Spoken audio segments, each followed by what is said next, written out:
One. Let's go.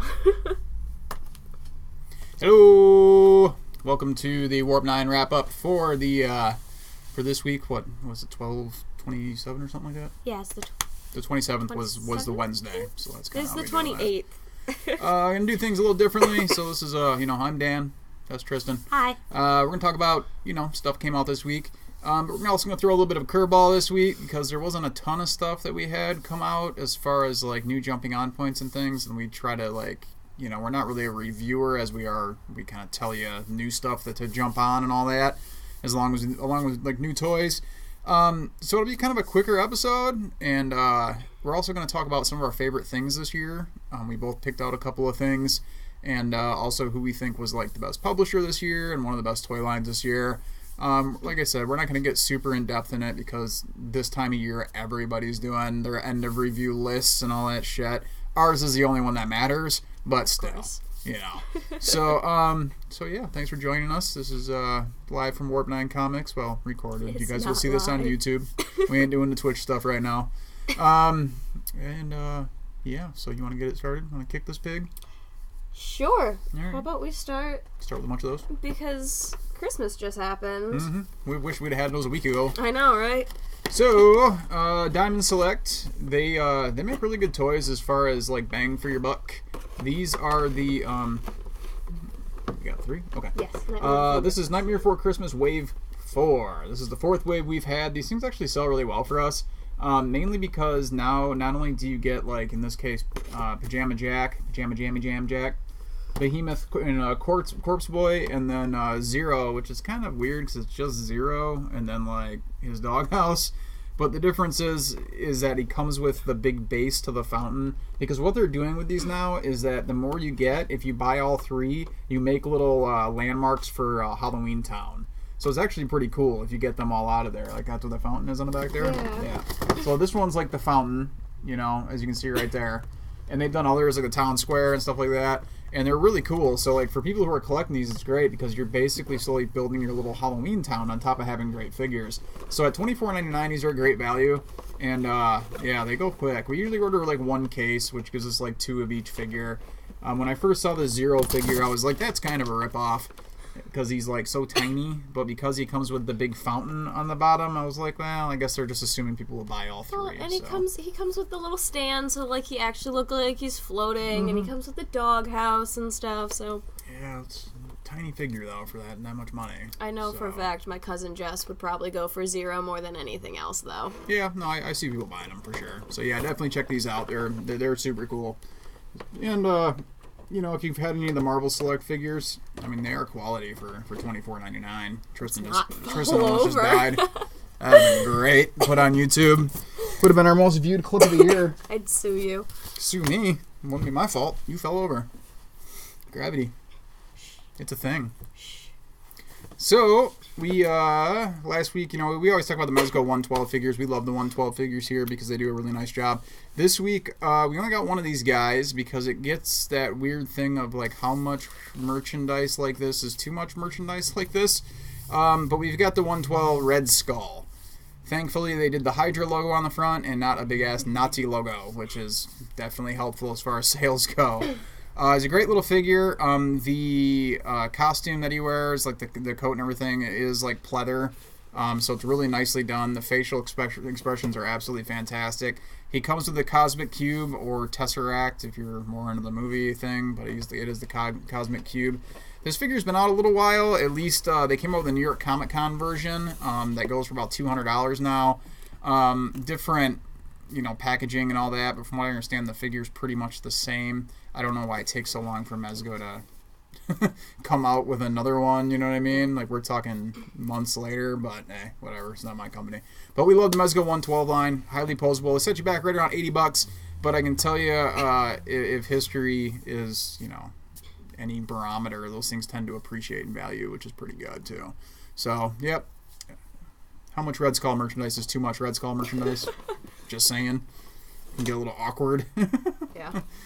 We had a couple of new Transformers come in. The Power of the Primes is in full swing now. This is the this Voyager class? Yeah, possibly. Remember what class this is? Yeah, Voyager class. Grimlock and Starscream. So two of the more popular as far as Autobots and Decepticons go. And, we'll see how they sell. So far, so good. We didn't go crazy on these guys, but Grimlock's always a great little, he's a Dinobot. Come on now. And then Starscream is typically just about everybody's favorite plane, so... But they did a nice job with those. Power in the Primes is in full effect now, because we've had those on the show before. And, see how it goes. Hopefully we get to see some leader class here soon, because the big ones are always fun to show off. What's the price on those? $30? I don't have a sticker. Yeah, $29.99. Yeah, unfortunately we might have to start raising the price on those guys, because our price went way up on those for some odd reason. I'm not really sure why. Yeah, boo. That was kind of it for toys this week. There wasn't a whole lot. It's the last week of the year, so they're not, we're not drowning in stuff. So we're just going to go straight to comics now. Well, do we want to talk about who are, like... I thought we were going to do that after we were just doing the normal show. We can do that. Okay. You want to talk about it? Should I start? Yeah, absolutely. Okay. Kick it off. Let's do this. Raise the roof. I'm going to start with one of the most popular books this week, which was Phoenix Resurrection. Jean Grey is back. Jean Grey's back. So, well, I mean, she's been back. Yeah. Just now we're getting 80s, 1990s, 2000 Jean Grey. And she's showing off the Art Germ variant cover, which is super dope.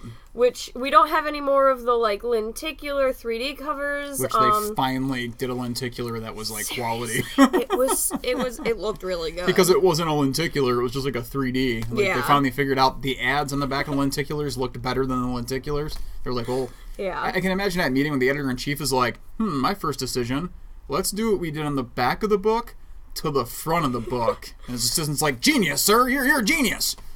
This is the Art Germ cover, which, because we sold out of this is actually my copy. Mm-hmm. I went with the Art Germ solely because I don't like the sound of the scraping of the lenticular. Oh, I didn't know that. It bugs the living crap out of me, and I swear to God, if you do it, I will punch you. Now I know another one of your weaknesses. Okay, well, this storyline, it's a bit confusing to start. Guys, if he goes missing, don't blame me. Because it's probably my fault anyways. Nobody would miss me. This one, it's a little confusing. I mean, it starts out, don't know what's going on. You get the X-Men, they don't know what's going on. Then you still don't really know what's going on. But just kind of the way everything flows together and some of the surprises that come in, it's really interesting, and I think it's a good start to the Phoenix Resurrection storyline. I just hope people don't bail on it too quickly. I know. It is a weekly book, though, which I think works in its favor, because typically with a little bit of confusing books like this one kind of started off with, by the time you get to the second one, people are like, I don't give a shit. There's other stuff that they're reading, they're like, I don't want to do this. It being weekly, I think people might actually hang on for this one, because I think it's only supposed to be 4 issues.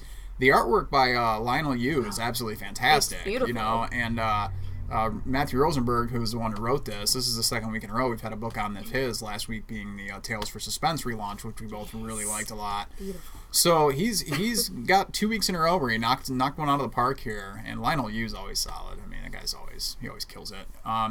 So like you said, so far so good. We're gonna have to see where it goes. It is confusing. So if you're expecting to pick up this book and be like, Jean Grey, Phoenix, immediately first page, you might be a little disappointed. But with this, it's a good start. I really enjoyed it. Like I said, if it was a monthly book, I'd be like, we might be screwed here. But it being weekly, I think it really is going to help it out. And I think the story overall, in the long run, is going to make sense. And you can tell that they're building to this big ominous thing, which is always, whatever you deal with the Phoenix, is always this big thing lurking. Like it's a big flame bird or something. It's a big flame bird. Lurking in the background. Like that. Only more fire. If that's not your thumbnail for this video, I'm going to be very sad. I always try to pick up the thumbnails where you're like looking at me weird. Yeah. She's always in the background like, why do I do this show again? Okay. Because I'd fire you if you didn't, even though I don't have that authority. You have no power to fire me. Yeah, I don't like that Trey. I don't like that Trey told you that. I like the fear of you still thinking like, well, maybe No, that fear went away the first time you said it, and then I realized I'm not actually fired, am I? No. Well, next with Marvel this week. That's Trey. He's fired me at least 6 times. Yeah, I know, right? Next with Marvel this week is the Star Wars one-shot, which is... The Storms of Crate. He said it better than I did. And with Crate, obviously that is the base that they end up on in... Spoiler spoilers, alert. Whatever. It's been 3 weeks. We haven't seen it by now. Not a problem. They end up in the movie The Last Jedi at this abandoned base. The rebels do, and this is the story of how that base came to be. Yes. Really fun. I thought it was really great. I thought it was really good as a one shot. I thought it was a great standalone mini story. The characters, perfect timing for it too. There's more eyes on the product, and it's just kind of like a little bit of a stopgap. It felt like where they're like, we just don't have enough Star Wars books right now. Why don't we do this cool little one shot? And it was good. It was really good. I also really enjoyed the art in it. A lot of the coloring in it was good. You can tell most of the...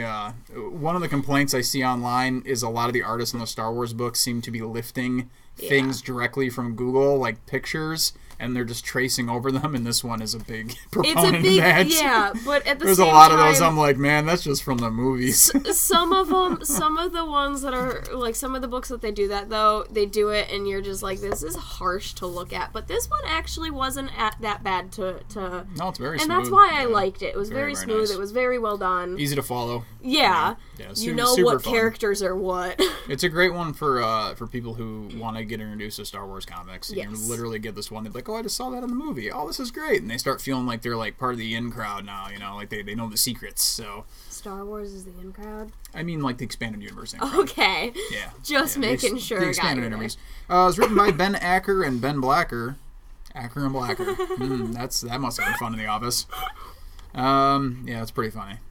It would have been even funnier if they just had the same name. It's pretty damn close. Mike Mayu did the art.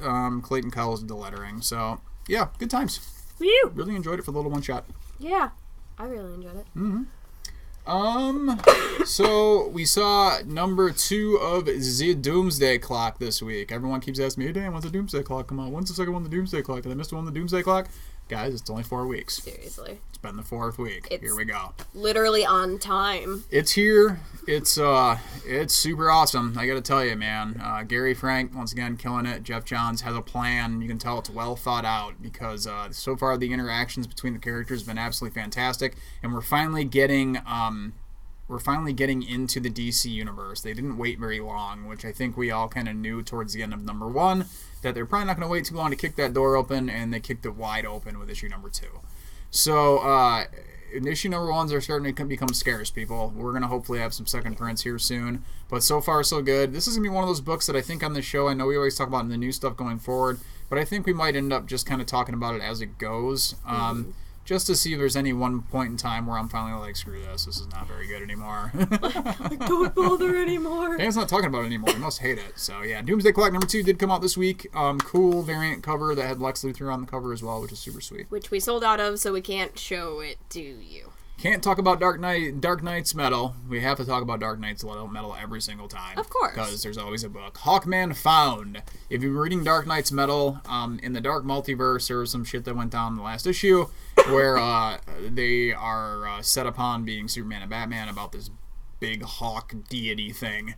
And they're wondering what the hell it is. It seems like it's Hawkman. Well, this is the story of how that kind of worked out and how he became this big hawk deity. Really fun. If you're a fan of Hawkman, he's finally getting like center stage, which I also think is going to mean big things for him going forward. I would not be surprised if we're going to have a big Hawkman splash somewhere. This is big for me because I'm a proponent of the JSA. I really want the JSA back. It's been years since we've had anything JSA, and I think it's coming. I think something's going to happen. So very cool, man. Yeah, if you're a big fan of Hawkman, definitely pick it up. Obviously, if you're collecting all the Dark Knight's Metal, of course you gotta have it, because it's more of the same. It's another side story, but this is it. I think this is our very last side thing now. I think now we just have the last 2 issues of Metal, and then it'll be done, and then we'll just be dealing with Doomsday Clock and whatever next big event that Marvel wants to try to cram down our throats. But we'll see. Hopefully it's gonna be good. You read it? No, I didn't get a chance to read this one. But I feel like all the Hawks are just really underappreciated but are good characters. In Metal, I'm not a big fan of how they're portraying Kendra Saunders right now. But hopefully it kind of changes. Like Hawkman, Hawkeye, both great characters that are really underappreciated. Yeah, but I mean, Hawkeye, as soon as they announced that he canceled his book, he's writing Tales for Suspense. So, I mean, but they're keeping him around. Well, I guess they are canceling his book. Yeah, they're canceling Kate's book. But... Well, they shared the book. I consider for it like half a book, second. It's Kate's book. I have a feeling you're going to see Kate show up somewhere else very, very soon. Yes. Only really one big release, in my opinion, that I really enjoyed. This is from Top Cow, which is a subsidiary of Image. It's done by, let's see here, created by Machine 56. Writer was Brian Edward Hill. Artist Roald Marcelius. Colorist Sakti Yuono. And the cover artist is the same. Letterer Imam Eko and Jekka AD. Do you guys just find people that have, like, crazy names? Because this whole thing is, like, just nothing but names with letters put together. Sorry if I'm insulting your name, but holy cow. Good lord, man. Like, I'm not saying everybody's got to have a normal name, because that's dumb. That's boring, you know? It's probably what they think of your name, though. Oh, tell me about it. My name sucks, man. You know how many people have my name? Yeah. Try, like, everyone. I know quite a few. I know quite a few people with your name and the female version of your name. My sister being one of them. Bonehead. So, despite kind of the wacky name, the reason they're called Boneheads is because the masks that all these guys wear in this, like, I don't want to say post-apocalyptic. It's just more of like a steampunky kind of thing. Not steampunk, sorry. Cyberpunk, thank you. It's advanced technology. There's these gangs, and it's very cool as far as it's in the vein of God Complex. It's actually done by the same kind of people as God Complex, which we reviewed not too long ago. I really enjoyed it. I'm interested to see the rest of the world as far as the way it's built. I'm always big on like the world building when it's like, hey, this is super interesting with the technology and stuff. And the Boneheads, obviously, because they all wear these different masks and these different gangs because they look like skulls. So they call them Boneheads. So some of them have different technology. Even the cops have like technology that they use that some of it's experimental. Really fun if you're looking for something new, if you're into like the cyberpunky stuff, Blade Runner-esque, you know, things of that nature. If you read God Complex that just came out and really liked it, this is kind of a must-read. So yeah, it's from Top Cow. It's done by a bunch of people with a bunch of crazy names. It was really fun, man. I'm looking forward to seeing it again. I'm hoping it continues to be quality. I mean, the artwork is absolutely fantastic. The colorist did a bang-up job. So whenever you do like the technology and stuff, it's real easy to fall into like the traps of like muted colors and you know, just gray washes and everything. In this, it's more about the people really stand out.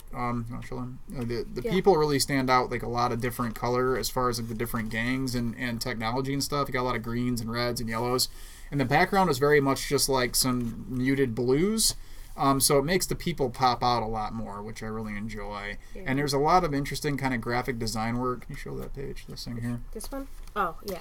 There's some interesting graphic design work to help kind of portray the technology, which I really like.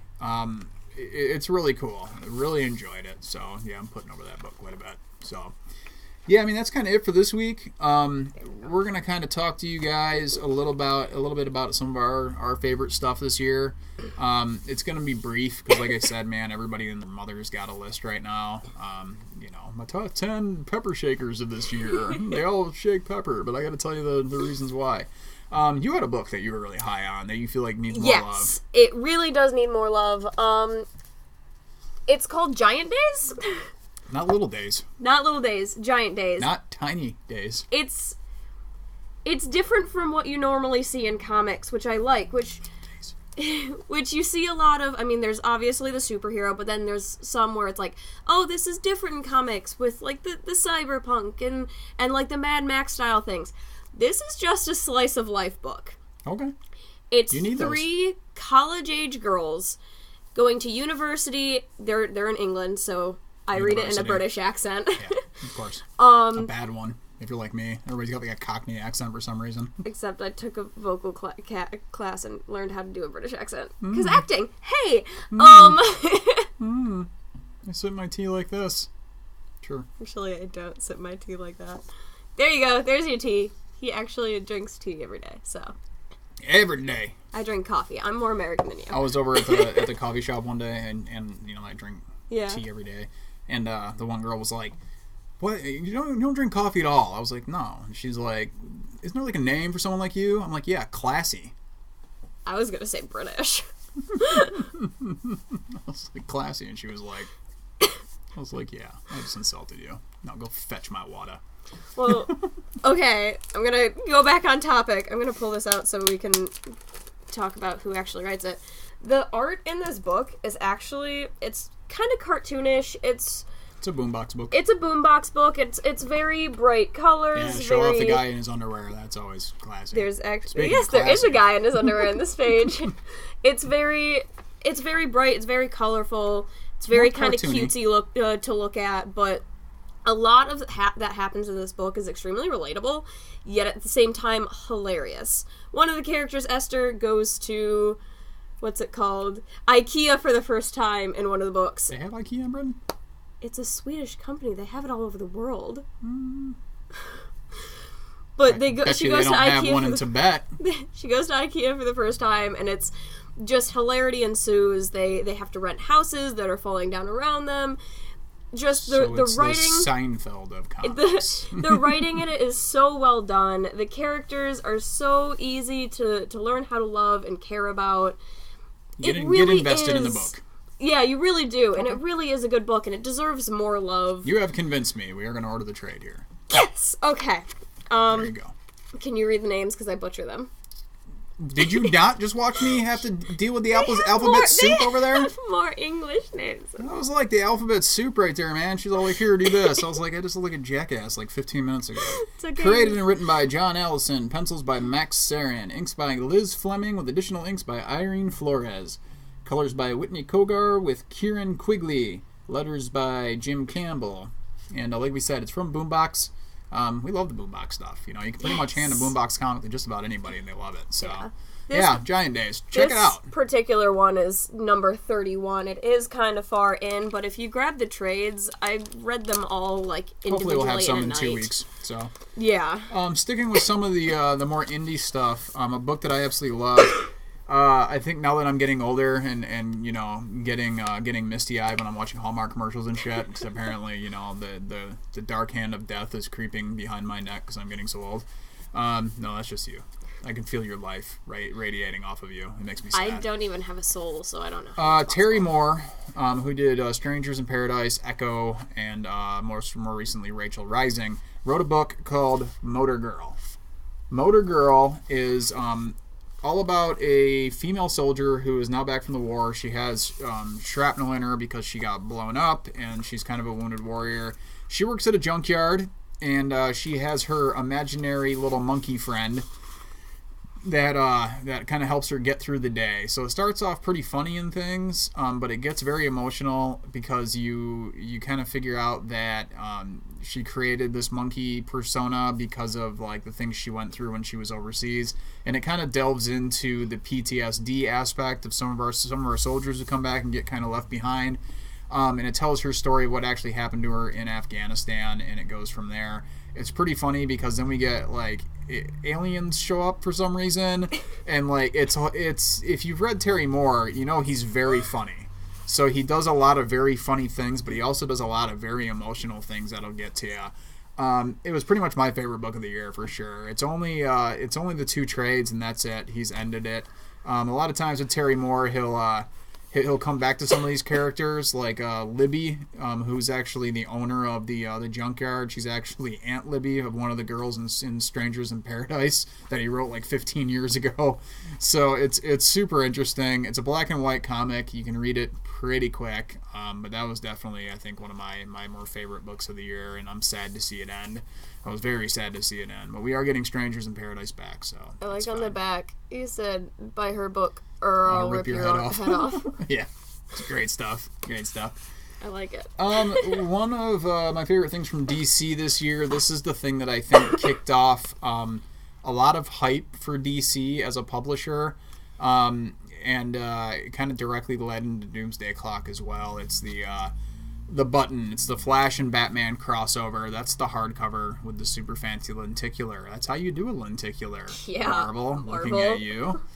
This thing kicked off a long time ago with the DC Universe Rebirth one-shot where the comedian's button that was bloody, was on Batman's wall in the Batcave. He couldn't figure out why it was. So the two greatest detectives in the DC Universe, well, I would say pretty close to the greatest. Everyone knows Detective Chimp is the world's greatest detective in DC. That's just me. Ask anybody, he can solve anything. But you had Batman and Flash, because Detective Chimp was busy, team up together, and it has this great moment. There's a little bit of time travel in there, but it's got this great moment between Bruce and Thomas Wayne from a different universe, who was the Earth 2 Batman, the guy with the guns. And there's just this heartbreaking moment between Bruce and Thomas tells Bruce something which directly led into the fact that Batman proposed to Catwoman. So it ties so much stuff together, and now it goes into Doomsday Clock, and some of the other hints they dropped in this book will be in Doomsday Clock. It was such an important event, and it was only 4 issues long, and it was literally Batman Flash for a month, and then it was done. It was perfect. It wasn't too long, it wasn't late, it was weekly, and it had so many repercussions throughout the entire DC universe, and it got people really excited. Plus it had a bunch of dope lenticular covers. So it was definitely one of my favorite things, probably my favorite event of the year. Well, not really event, I would just say my favorite storyline of the year. Really, really great stuff. So the hardcover's available if you ever need it. I'm sure you can find it, and I'm sure they'll do the trade sometime in the near future. I like how this lenticular not only is like a changing lenticular, but also has the 3D effect of the button on the front. Yeah, they did a really nice job with it. That's like really cool. We both agreed that we feel like the toy line of the year for us anyway, we just wish they weren't always late, is the Mezco 112 line. Yeah. We've talked about those things extensively. People are really excited for them. The exclusives they get are really good. They do a great job for us as far as previous exclusive stuff. We showed the Black Adam last week. It comes in tins. So they do make them important to get if you collect those, and the figures they choose for previous exclusive are ones that people would actually want. Yes. So that's very helpful for us, and it's great for other people, because they stick to the $80 price point usually. I'm still waiting to see that thing go up in the next, year or two. I just wish they were a little bit more on time, or if they would stop giving us ship dates and then pushing the ship date back and back and back. I prefer to be like, it's coming out when it comes out. It makes it easier on us because it's just, But that's quibbles. Most of the stuff they're doing is great. We really thought those were kind of our thing of the year. We both talked about what we felt was the publisher of the year, and we definitely got to go with DC. Yep. It's not saying, we all know Marvel's had problems. They're trying to right the ship. It is what it is.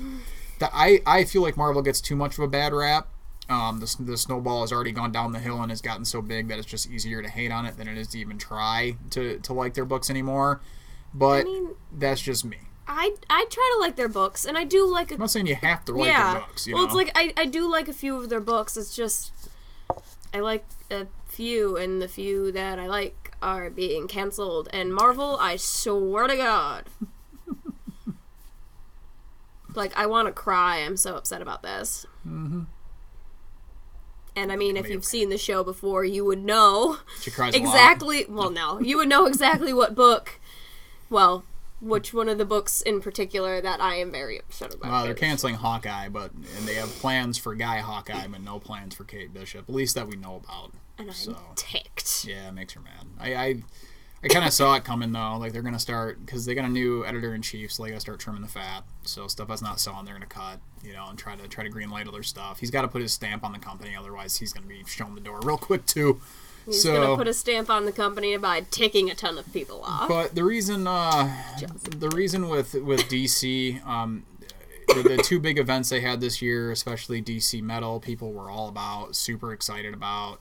They debuted it really well at C2E2, at the Retailer Summit. Mm-hmm. They were really good to us as far as retailers go, giving us promotional material. And so far it's been good. Is it perfect? No, but the release schedule has stayed pretty solid. The one-shots have been absolutely great, which have included other writers and artists throughout the DC universe. It really feels like they sat down and their bullpen as a whole, between writers, editors, and artists, all came together to make this thing something that people should be excited about. Yeah. Which was great, because then once it got a little, I won't say stale, but now that we're so far into it, then we had Doomsday Clock come out, which is Jeff Johns and Gary Frank. And it's another thing for people to be excited about. So they continue to make the right steps forward. And the books overall have remained solid. You know, is everything going to win an Eisner? No. But is everything, can you pick up a DC comic and kind of know what's going on, or at least be introduced to what's going on? Absolutely. Yeah. And all the writing is solid, all the art has been solid. I mean, there's not really any books that they produce that I'm like, well, this thing is trash. It's like, and they've done so well because now they're coming to an end with Rebirth and just kind of like phasing it into the normal. They did it in such a classy way too. They got rid of the banner, and now the covers look like. Do we have a DC cover right now? I've got one over here somewhere, I'm sure. The one we just showed or whatever. Neither of them have that. Neither of them have it on. Well, they got rid of the Rebirth banner, and now the covers look a little more open. And it's such a simple thing, but it's an important thing. It makes the book look brighter, and then they have their new little logo. Yeah, it looks so good, and then with the end of Rebirth, kind of putting in the last of the legwork for everything. I think they did it so well, and they kind of transitioned everything so beautifully, and I don't think any of their stories that they've come out with this year at least have had people come in just ticked about. I mean, I have, but there's a lot of people who didn't really, who weren't really digging Justice League. But now they've got Christopher Priest in the book, and now all I hear is about how much everybody loves Justice League again. So they're making the right moves when the book kind of falters. It's instead of canceling the book, they just retool the book. You know, I mean, in a book like Justice League, you can't cancel it. You got to retool and keep going. And they did that by getting one of the better writers on the book, and it's been really, really solid. I would probably say our event of the year, I mean, we already kind of touched on, is Metal. Yeah. You know, just the excitement around it. I would say Doomsday Clock, but we were only like 2 issues in. You know, Metal's been going on for quite a while now. And that's just mainly, even if you think it's confusing or you didn't really dig it, we're just saying from like a store standpoint, it was incredibly well executed, and people were excited about it, and it consistently sells well. So we gotta give you props, you know. I've had people that really only read Marvel or something like that come in and just be like, well, what's this Metal about? Give them a brief explanation, and they'll pick it up. Yeah. It's been one of those things where across the board people have been interested and excited about. Had a lot of people who were mainly Marvel now are like half their polls are DC now. So I mean, DC just did an excellent job. We were just talking about we felt like with statues this year it's kind of tough because you know, I mean, obviously if we get Sideshow does the best statues there is. Yeah. But we actually, you know, Tristan brought up a good point that the Diamond Gallery line that are like $45 a piece that we show off here all the time. We got to hand it to that line this year. We really feel like that's the best line because, for one, Marvel hasn't really been having really quality statues ever since the whole Bowen fiasco, and they're still trying to figure out the best way to do that. So instead, they've been doing a lot of the gallery ones, and the ones that they do are actually really quality, and we sell quite a few of them. And at $45, I mean, they work out really well. They're PVC, they're colorful. The characters they're picking aren't just your normal. Okay, you're gonna Captain America, Iron Man.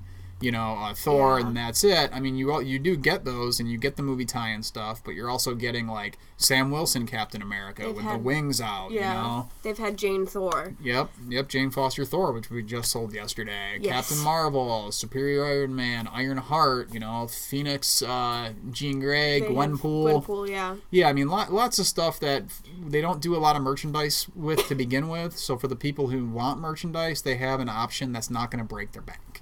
So bravo to you, Diamond Select. And typically we don't, you know, sing crazy praises with you guys. We think you do a good job, but with the gallery line, I gotta say, it's brava. I have one suggestion. Okay. Please make a Kate Bishop one. Please. Made an X-23, so I can't wait for that. So. Other couple of things. I just gotta say this: love or hate the new Star Wars movie.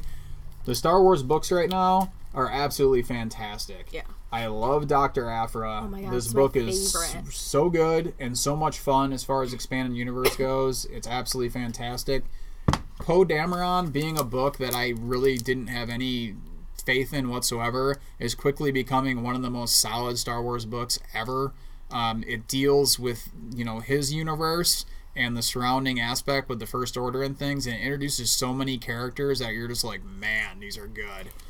The current Vader run by Charles Soule is probably the best good Darth Vader story I think I've ever read in my life. It's all about the Emperor sending him out to get his lightsaber from like the last known Jedi. Then he's got to turn the lightsaber red by bleeding the crystal. It's so deep in Sith mythology and history. I am shocked they allowed Charles Soule to get away with it. Because it's so much stuff. I'm surprised they're not being like, why didn't we make this into a movie? Seriously. Because if anybody reads this, they're going to be like, holy shit, this would be a good movie. So that's been fantastic. Then obviously Jason Aaron in the Star Wars book continues just to be solid.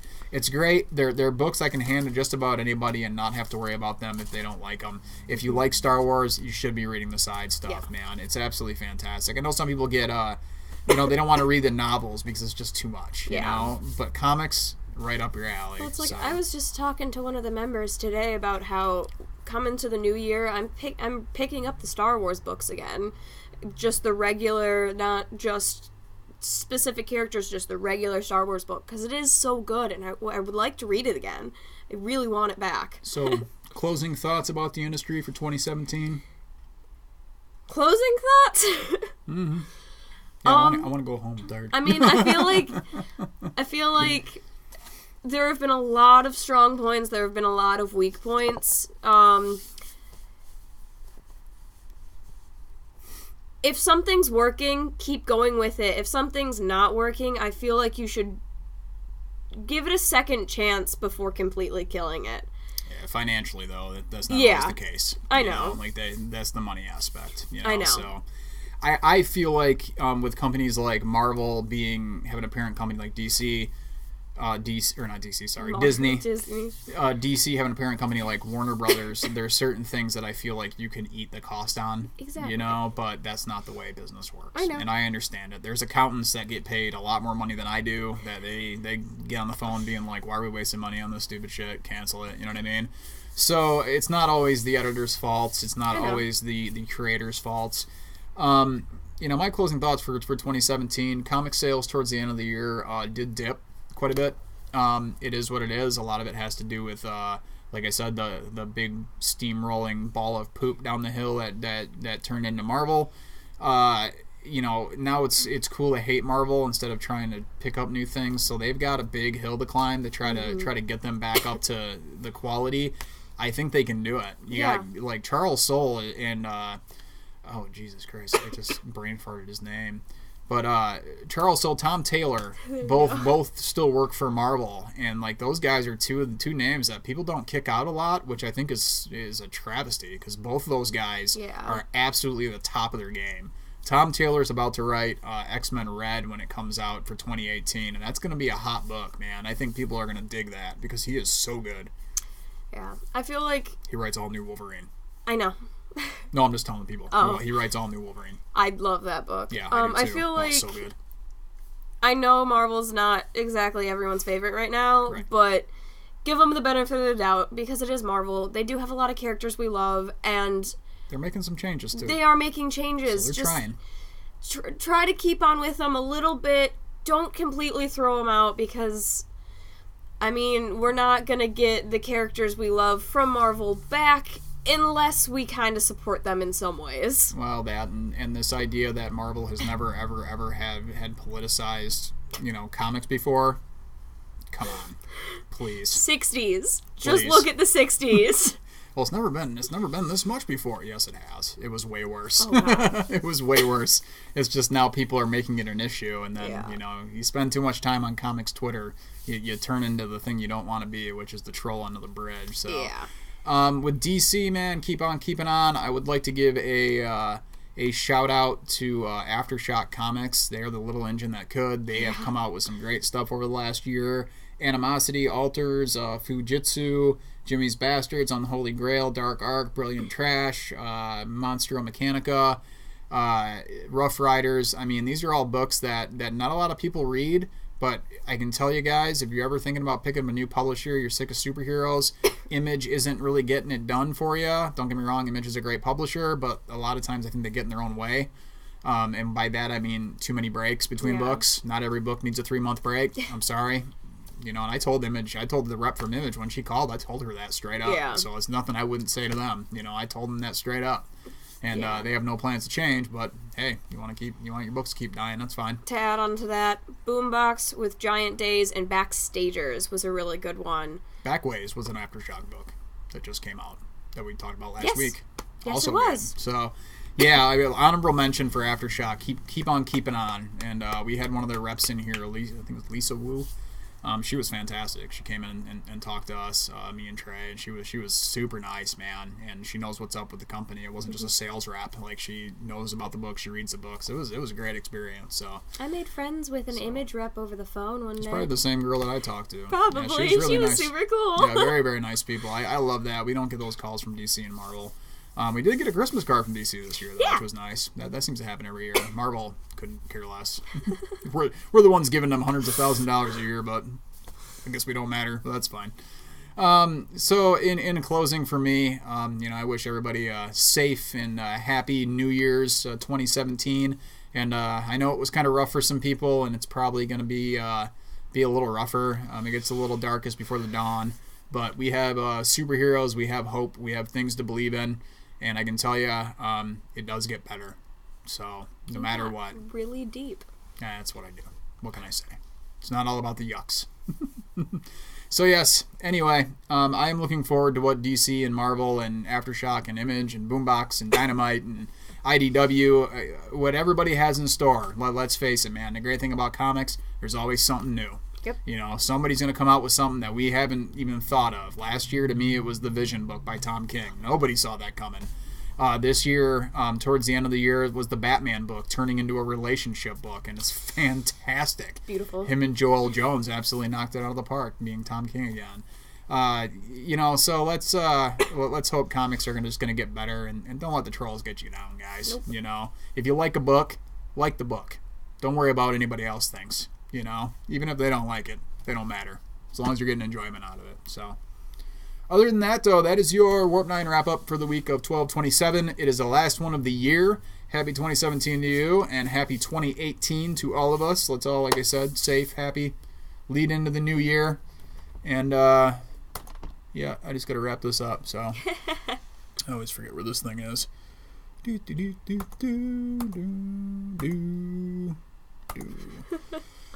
All right, so this will be on YouTube, obviously.